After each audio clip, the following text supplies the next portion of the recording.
back to Sinister Sisters. Yay! I'm Kat. I'm Kat. I'm Shrimp. And I'm joined by Shrimp today for a Hey. fun and funky soapbox episode on this fine Sunday. Hell yeah. Hell yeah. How's life, Shrimp? How are we doing? It's finally warming up. And, It is. that's good. When you live in Canada and it's minus 70,000 and the sun doesn't shine and... Yeah. I casually missed the cold weather here when I went on my trip because it wasn't cold there. So, can't relate, but I'm also glad it's warm. It's spring. Oh, you've jinxed it Part now. 1. It's spring part 1. And then Yeah. we'll have spring part 2. We'll have winter part 2, and then we'll have spring part 2, and then we'll have winter part 3. And then we'll spring have part 3. spring. And then we'll be good. Yeah. So today is a soapbox episode. So we're talking about what I felt like talking about. And I did a hella deep dive into the decline in retail. We're on a bit of a retail kick or a mall kick, I feel like, recently. Fuck retail. So the decline in brick and mortar retail and what could possibly be done to save the dying malls in North America. R.I.P. malls. R.I.P. malls, maybe. Question mark. I would sacrifice malls if there was a law that you had to be nice to people who work in retail. Small sacrifice to make. Yeah, honestly. Yeah. We did talk about malls a little bit in our last episode, our last soapbox episode. And I think we probably got on that tangent again about retail work sucking. Yeah. We talked about it Maybe last or week maybe too, it I was think, didn't last we? week. Yeah. Who knows? We have both We've worked in talked retail. about it. We have both And worked in it's retail shit. for the 10th time. Anyway, I think it's pretty common knowledge at this point that retail is dying, shopping malls are dying, and the retail atmosphere as we have known it in the past is on its way out. There are many abandoned malls, or mostly abandoned malls across North America. Especially, it seems, in the States, in like smaller suburban centers. For whatever reason, there seems to be lots of malls in places that cannot handle lots of malls, and so they've closed down. The causes of the death of the shopping mall, Dun, if you will, dun. are often chalked up to the growth of e-commerce, the demise of the department store, and the fact that during the 1990s, developers very much oversaturated the suburbs with malls, building new ones within miles of existing ones, because everyone wanted to be at the mall in the 80s and 90s. It was a thing. It was a thing. To go to the mall. Let's go. You've never seen How I Met Your Mother before, have you? I know that storyline, though. She was famous in Canada and she sang in the mall. Let's go to the mall today. Anyway, watch How I Met Your Mother. Good show. No. I think the Robin character is a fun, over-exaggerated depiction of a Canadian. Anyway. Holy lick, bud. Some critics of the mall is dying discourse actually believe that the mall isn't dying. It's just taking on a new form. It's evolving. Mm. In fact, a report from June of 2021 actually found that the number of mall visitors across the United States was 5% higher than it was pre-pandemic. Ooh. So it looks like we're flocking back to the mall post-pandemic. Malls often will serve other purposes that the rise in online shopping really can't take the place of. So they often can be places to socialize, to gather as a community. My local mall actually houses the public library branch for our area of the city.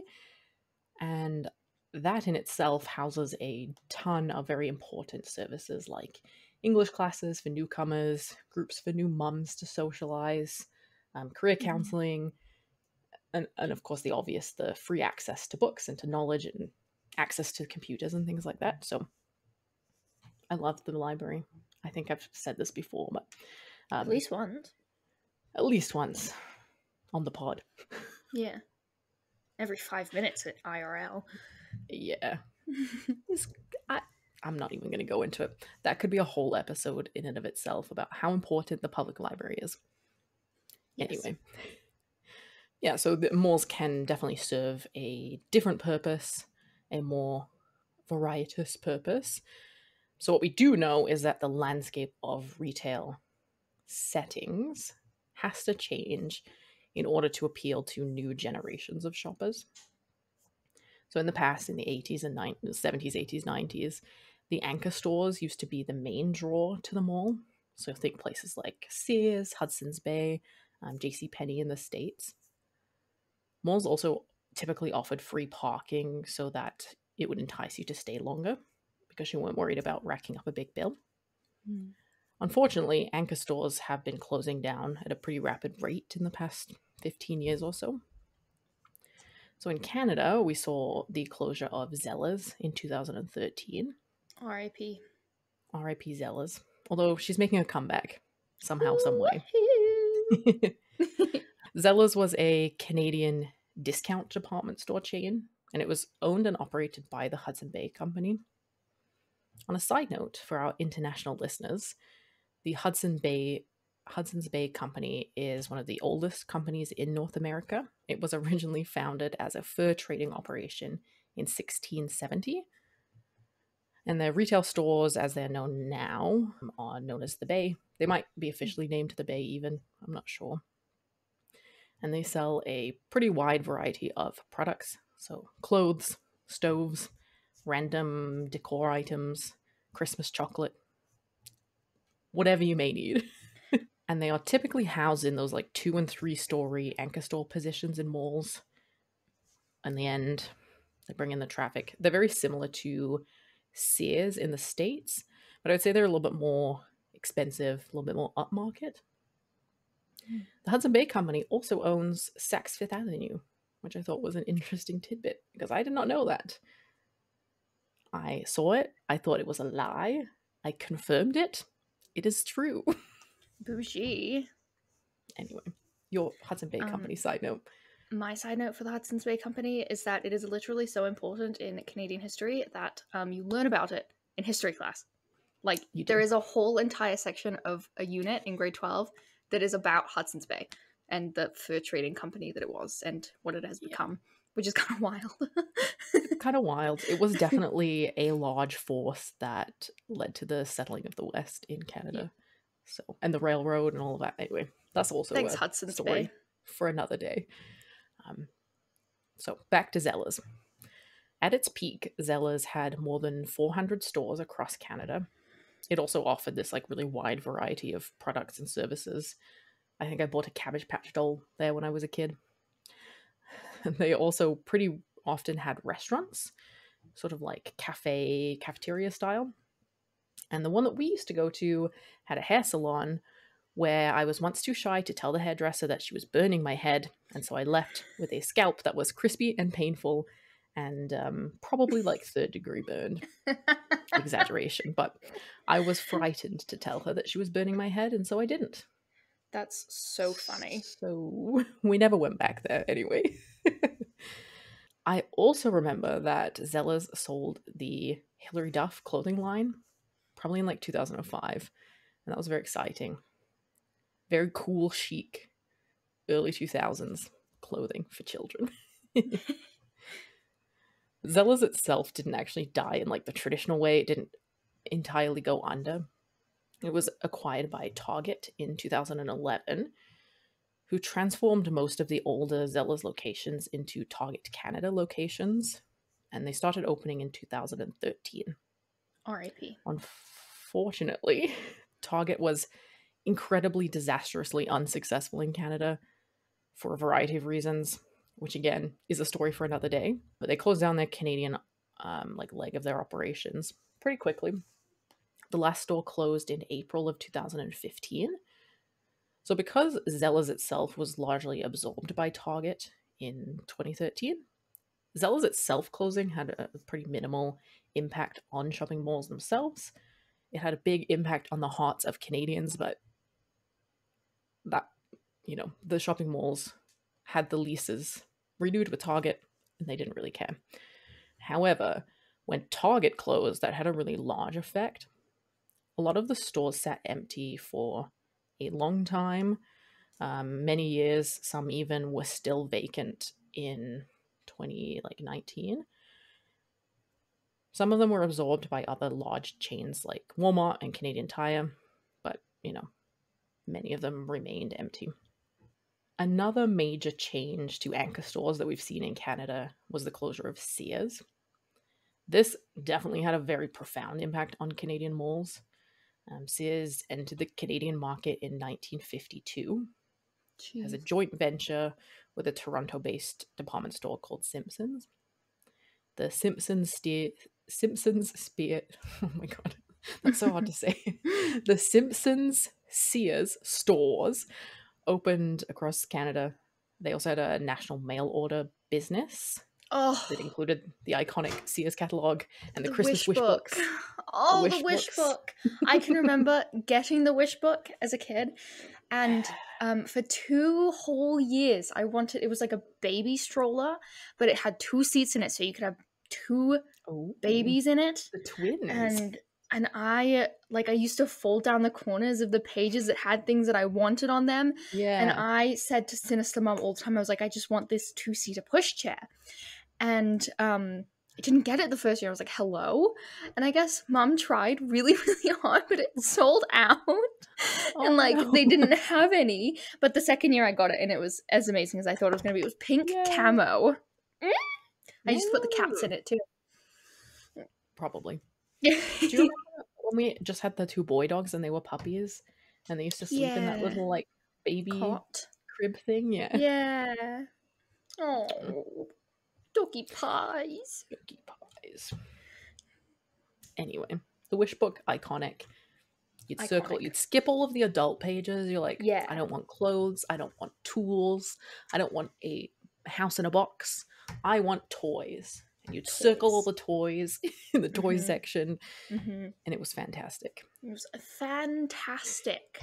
Fantastic. I would presume that the same thing happened in the States, though, as well. So, American listeners, you probably know what we're talking about. It was beautiful. Anyway. R.I.P. In 2000... R.I.P. Sears Wish Book, indeed. So in 2016, Sears Canada had 140 corporate stores, which included full line, aka department stores, Sears home stores, Sears outlet stores, and then they had 71 hometown stores, which were like smaller versions of the department stores in smaller markets, over 900 catalog and online merchandise pickup locations, 69 Sears travel offices, and a nationwide repair and service network. So they were massive. All across the country, everybody shopped at Sears or ordered things from Sears or whatever. And then, seemingly out of the blue, I think, for Canadians, Sears Canada filed for creditor protection in June of 2017.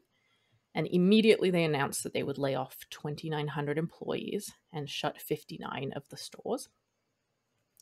And then throughout 2017, they continued to announce store closures until on October the 10th of 2017, they announced that they were seeking court approval to shut the rest of the Canadian branch. The Ontario Superior Court granted this order, and on the 14th of January 2018, the final store, Sears Canada store, closed. So very quickly, within less than a year, they went from being grand to being completely shut down.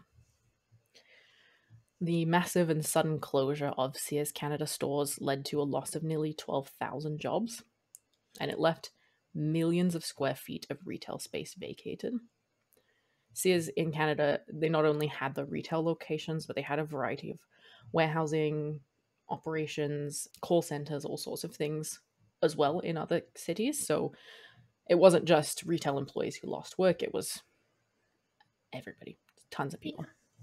A failure to move towards e-commerce was a pretty big reason why Sears failed and failed to hold the grasp on the Canadian market. They literally, like, I don't think they had a website until very late in the game, and they focused on those catalog sales, which became less and less appealing as you could mail order anything, right? With Amazon coming up and other websites coming up, you didn't need to order something from a catalog anymore. You could type something into your web browser, it would pop up, you order it. You didn't have to flip and fold pages. How did you even order things from the Sears wish book? Did you have They to had call? like a code, yeah, and then I think you called, or I think you could go into the stores and order it through like a desk there. I think. That's archaic. Yeah, literally. So in a very short span of time, less than 3 years, both the Target/Zellers stores and the Sears stores in Canadian malls closed down. Those two, whatever, 3 brands were very commonly used as anchor stores, especially Sears. So it really, Hudson Bay was the only real frequent anchor tenant still in like the traditional shopping mall. These closures also led to a pretty significant decline in sales at the smaller stores in the malls that they were in. So some stores actually fought, when Sears went under, fought to invoke their co-tenancy rights, which essentially is rights that tenants have that when an anchor store leaves the mall, they're able to get rent reductions or even vacate their own space in the mall. The kind of major chain that was involved in this was the Gap, and they claimed that their inability to leave the malls or to enact these co-tenancy rights, or at the very least see a reduction in their rent, had cost the Gap about $1.75 million. Jeez. And also, one of their other brands called The Children's Place lost nearly $200,000 per month. And this was a figure as of September of 2018. So, just a few months really after Sears stores officially closed down. The Gap did actually end up closing quite a few of their Canadian stores, but I wasn't actually able to find concrete information that pointed it to the closure of Sears, or if it was just more of like a general decline in brick and mortar sales, downsizing, restructuring. Old Navy actually was planned to split off. I think Old Navy was doing really well, and so they were planning to split them into 2 separate brands, but that didn't end up going through either, for whatever reason. Weird. Yeah. So, doom and gloom for the last, 10, 15 minutes, whatever. So what's a mall to do? What are we to do to keep up with the times and revive malls and get back to, loving being at the mall? For this, we need some imagination, and we need a little bit of help from Walt Disney himself. Ooh, no, he's a Nazi. Probably. That's a story for another day, though, as well. We need some help from Mickey Mouse and his Mouse-Catools. Yes, the Imagineers. Have you seen that TikTok where it's like, imagine doing all of the fucking schooling to become an engineer, and then some idiot calls you an Imagineer. It happened. Mr. Disney. It's a terrible segue. In the 1960s, the Disney Corporation began the development of a shopping area called Lake Buena Vista Shopping Village. It was built, or was to be built, in the city of Lake Buena Vista, which is actually a subdivision that the Disney Corporation purchased from the city of Orlando. And it's very close, or at that time was very close to where Walt Disney World would be, and is now sort of part of Walt Disney World. Walt Disney World, fun fact, falls on 2 cities. It's got its own improvement district or whatever. So it's a whole thing. It's massive. Sheerly massive. That's fun. Yeah. Walt Disney imagined that Lake Buena Vista would be the city of the future. It was actually the pre-planned phase of the Epcot, which was actually developed and became the city of the future. I don't know if you know much about Disney World, but No. he hoped to create Lake Buena Vista as this innovative community that would feature industry, commercial, residential, and recreational space that would be able to serve local residents, Disney employees, as well as Disney World guests. The shopping village was to sit between the Disney World Park and the city of Lake Buena Vista, and would be highly accessible through a variety of transit options. Unfortunately, due to the deaths of both Walt Disney and his brother Roy, and the resulting changes in management at Disney Corporation, the residential aspect of Lake Buena Vista never quite came to fruition. What did come to fruition, however, was the shopping and entertainment district. So in 1975, the Lake Buena Vista Shopping Village officially opened near Village Lake. Originally, it housed merchandise locations and restaurants for park guests to enjoy. It was very much targeted towards park guests at this point. The shops were themed as you would expect from a Disney location, and they had a pretty wide variety of products. So toys, handmade artisan goods, kitchen accessories, Disney souvenirs. In the original opening, shops included the Pottery Chalet, which sold homemade pottery and offered daily demonstrations for guests to participate in. And Toys Fantastique, which was a toy story that had very detailed displays of these amazing toys. And the Character Shop, where guests could shop for souvenirs specifically based on their favorite Disney characters. Cute. Originally, the shopping area was constructed to provide shopping and dining that was convenient for Disney World Resort guests. And over time, it went through a variety of changes and additions before it landed on a more cohesive shopping and entertainment district, which was branded under the name Downtown Disney in 1997. And this was much closer to Walt Disney's original plan for the space. He didn't really want it to be just like a mall. He wanted it to be this kind of immersive experience. Downtown Disney actually even featured a specific adults-only area called Pleasure Island from Pinocchio. It's still themed.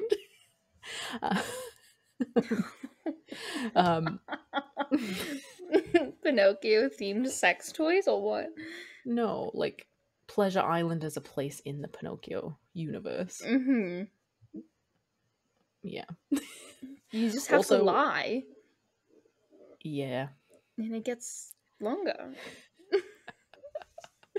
Jessica Rabbit was on the sign for a long time, and it was something it said Pleasure Island tonight, and then it was this big Jessica Rabbit.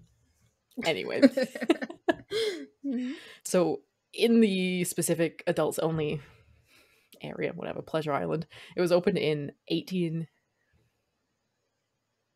was opened in 1989. And it had a few nightclubs, comedy clubs, restaurants, all that sort of thing.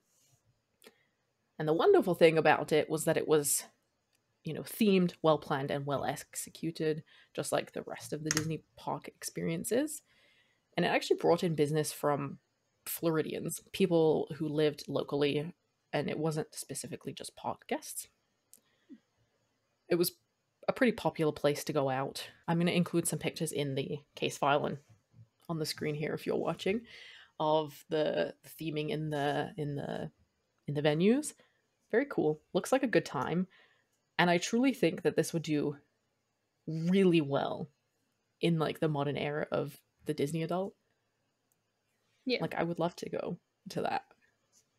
There's even a traveling nightclub event where they just play Disney music. It's called Be Our Guest. They just play Disney music. You jam out, people dress up.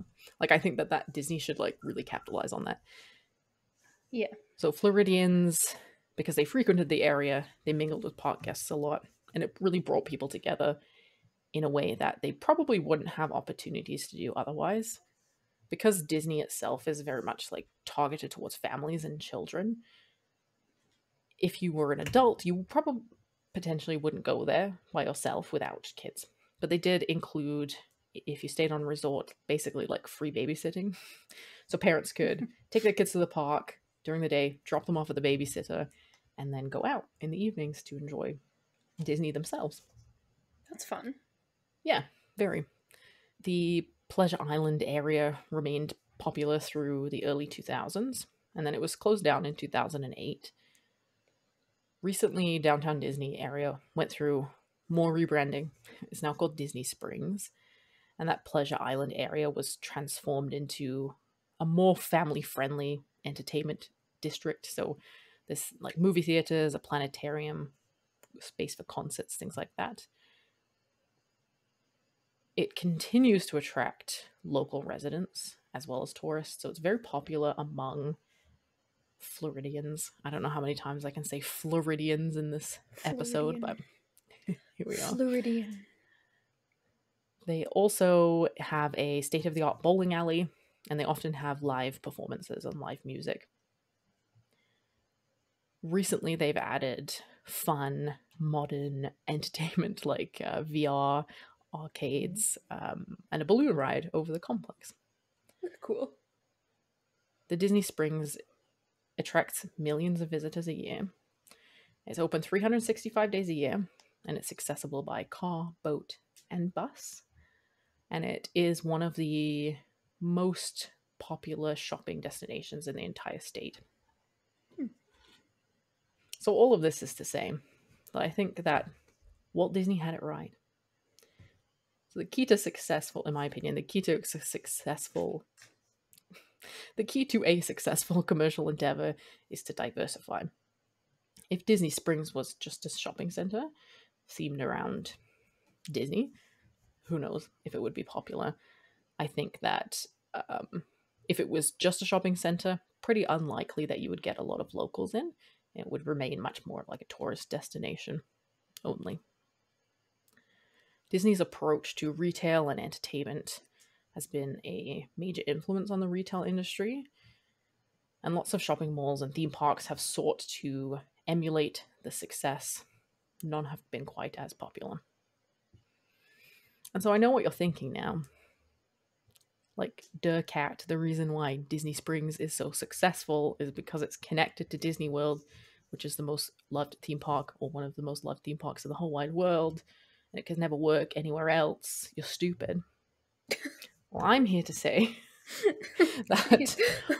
So I'm well aware that there's proximity and the connection to Disney World and the resorts definitely contributes to the success of Disney Springs.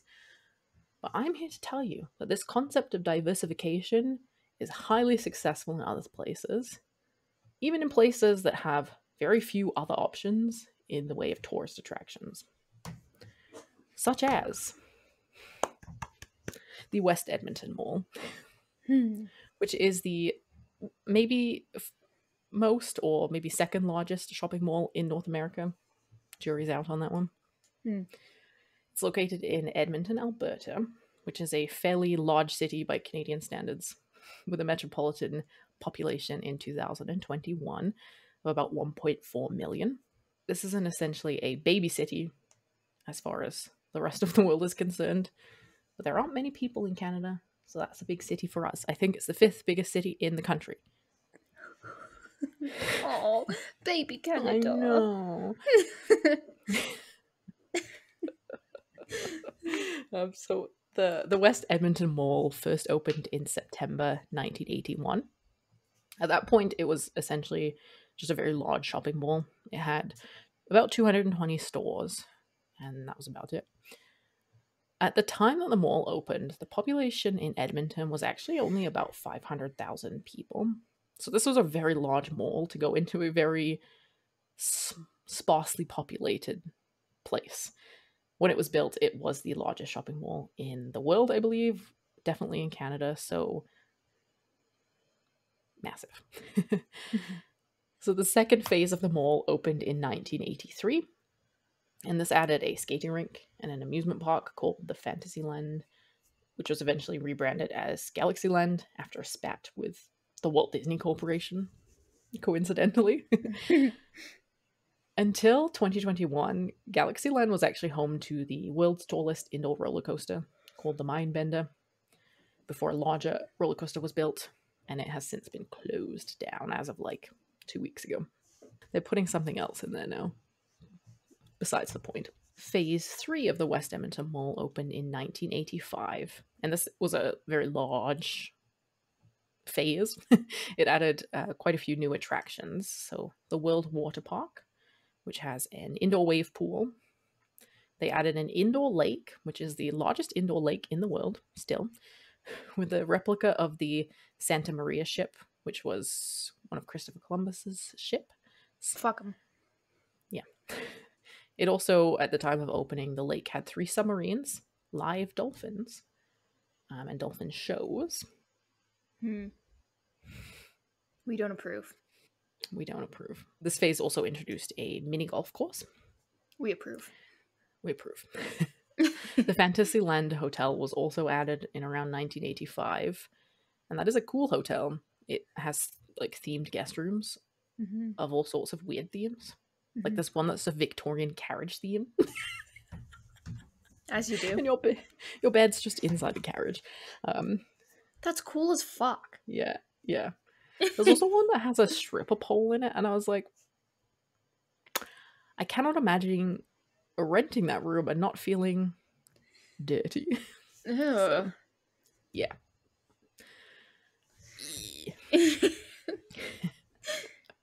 A lot of the themes actually are designed like for kids. There's like a truck theme one and like a whatever. There's like bunk bedrooms and stuff like that. Also opening in this phase 3 1985 run was Bourbon Street, which is like a nightlife district, and it's themed after New Orleans and like Mardi Gras themed. So there's restaurants, nightclubs, comedy clubs, that sort of thing. Hooters. I don't think it's there anymore. Oh. When we were in Edmonton that time, there was Hooters. Oh, yeah. Maybe it is. We went to Famoso Pizzeria instead. Also, in phase 3 and in 1985, they opened Europa Boulevard, which was a replica of a Parisian street, essentially, that was to feature more high-end shops and services. It's kind of cool. It's very random, though. It's just like one, because the mall's 2 floors, so it's just the top floor, and it's just this, on the scale of the West Edmonton Mall, it's just this very small section. It's like got building fronts. Again, I'll insert some images. Yeah, it's cute though. The Doc I liked Martin those stores ones. over there. It is cute. Random. Just but random. cute. Yeah. The West Edmonton Mall now features over 800 stores and services. Like I said, including the theme park, ice rink, water park, hotel. There is a casino. There is also a rec room, which is like a giant arcade thingy. It is one of Canada's most popular tourist attractions and draws millions of visitors per year. While the West Edmonton Mall has definitely been affected by the decline in retail and closures of their major anchor stores, the mall has made a lot of efforts to adapt by diversifying its options and offerings. It continues to add more entertainment options and non-retail tenants. So in recent years, they've added a trampoline park, an escape room. There's a skate park in the West Edmonton Mall in the West 49. That's been there for a while, but like crazy. Cool. There's so much stuff in that mall. Yeah. They have continued to update the mall itself as well. So they finished a facelift in 2021 and recently added a full car dealership. What kind of cars? Toyota. So, you know. That's fun. Get a little luxury goods, eat my wings at Hooters, buy a car, go to the theme park, ride on a roller coaster, play in the arcade, go swimming. Like, there's literally so much to do. I've been there a few times. I've been there with you a few times. I've been with Skinny Boy a few times, with some friends. Like, you can spend multiple days there. It's fun. And we go there not to shop because we're not necessarily shoppers. Maybe with you, I shopped a little bit, but we do I'm the a shopper. things, the entertainment, but then we might pop into stores. You might Yeah. see something as you're walking past on your way to the water park that you want to buy. And so that brings additional people into the actual like retail offerings in the mall. Hmm. I just genuinely, if you live anywhere nearby or you feel like flying into Edmonton, Alberta, it's a fun thing to do. Skinny Boy is obsessed with the water park. He loves it. I think he says it's like one of the best ones he's ever been to. It's warm. They keep it at 30 degrees or something like that, 29 degrees. They also have raves in there a few times a year. Lots of fun. Anyway, Ooh, this seems like Soundwave, right? yes. This sounds like a literal ad for the West Edmonton Mall, but it's not. West Edmonton Mall sponsor us. Yeah. I don't like your water park. I've never been. Yeah, I can't swim. It's fun. It is fun. I think I have some videos of last time I was there, so I'll include those in too if I can find them. Yeah, I can't swim either. It also has a zip line, the water park. That sounds dangerous. Do you zip Well, it's line over into the the- water? No, over the water. Oh. But what if your hands Because are it's in like a slippery? big glass dome. Yeah. You don't have to hold on to a zip line. They strap you in. Oh. Yeah, you're right. Yeah. I'm always right, ain't I? No. That's not the case. Sorry. Anyway, basically the water park is like they took the appeal of a pool on a hot summer day and they brought it inside. So you kind of Love feel like you're at a that. resort almost.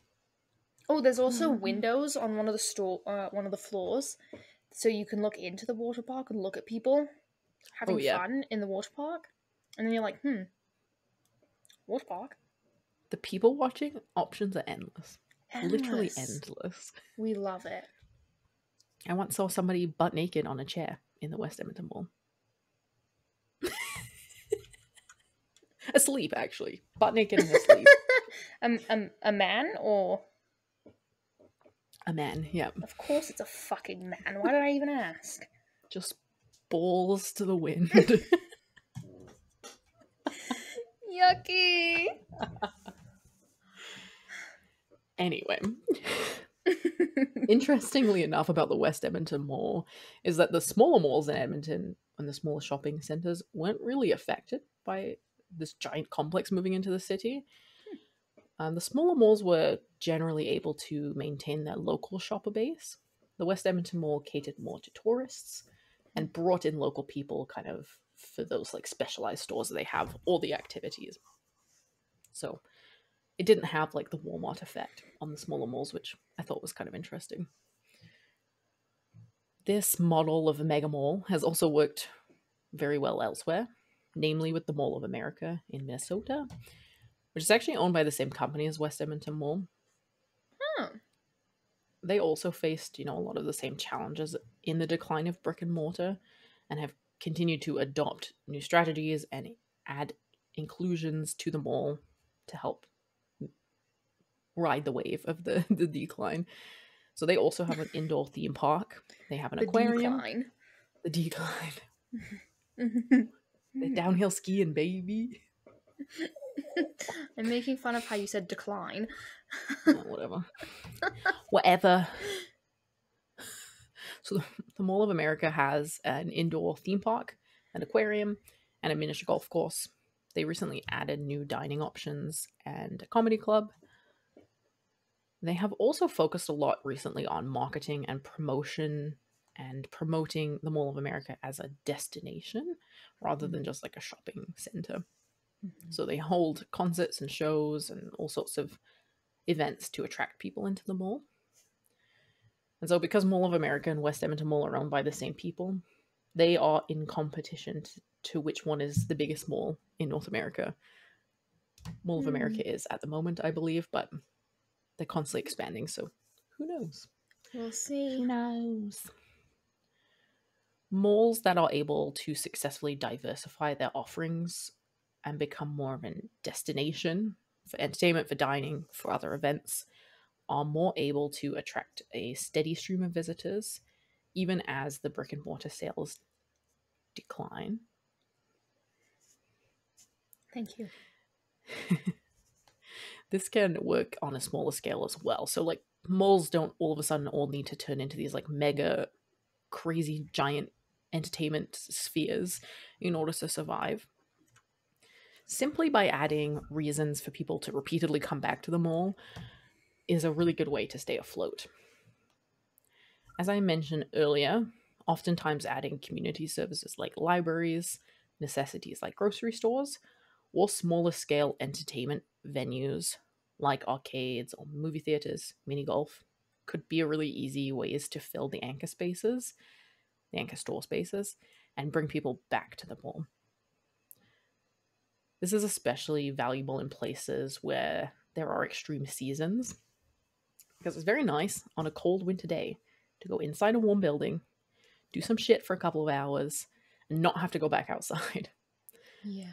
And I imagine it's very much the same in places that get very hot. To enter an air-conditioned building, do some shit for a couple of hours, and not have to go outside. Sounds great. So why exactly does diversification work? So other than the obvious of like not putting all of your eggs in one basket being a good idea, we're also seeing a shift in behavior among the target demographics for malls.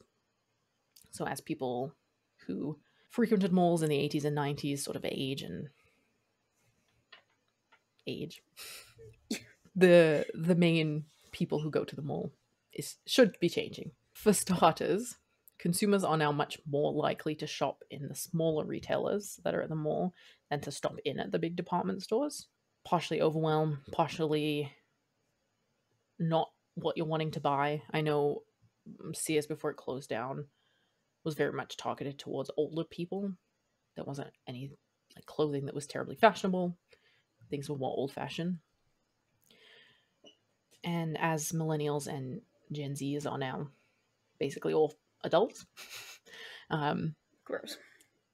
a diverse space is much more attractive to people of these generations. Quite frankly, online shopping is easier, more convenient, it's cheaper a lot of the time. So to get us into the mall, you need to give us a reason to come to the mall. I personally online shop because it allows me to access the sizes that I need, the styles that I want, and the ability to research a product before I buy it. So, you know, looking at reviews before I purchase something, reading up on other people's experiences. Gen Zs especially are much more likely to buy something if they have been recommended it by a friend or a trusted online person. They're very unlikely to buy something randomly that they've never heard of before, that they don't have any information on, which is often the case in a mall. You take things on face value as they are on the shelf. And I truly believe that this will continue with future generations as well, because the upcoming generations have never known a world without the internet, without quick and easy access to things. Like, they are going to utilize the benefits of the internet much more going forwards. Yeah. We, as millennials and Gen Zs, we leave the house to be connected socially, to have fun. We can do our chores at home. We don't need to leave the house to do the chores, so we're not going to. So in conclusion, following the innovation and immersive nature of a Disney experience may well be the key to saving shopping malls as we know them today. Integrating technology and spending time being intentional with the offerings in the space are very important. Malls should work with the advent of new ideas rather than focusing solely on places to buy material items.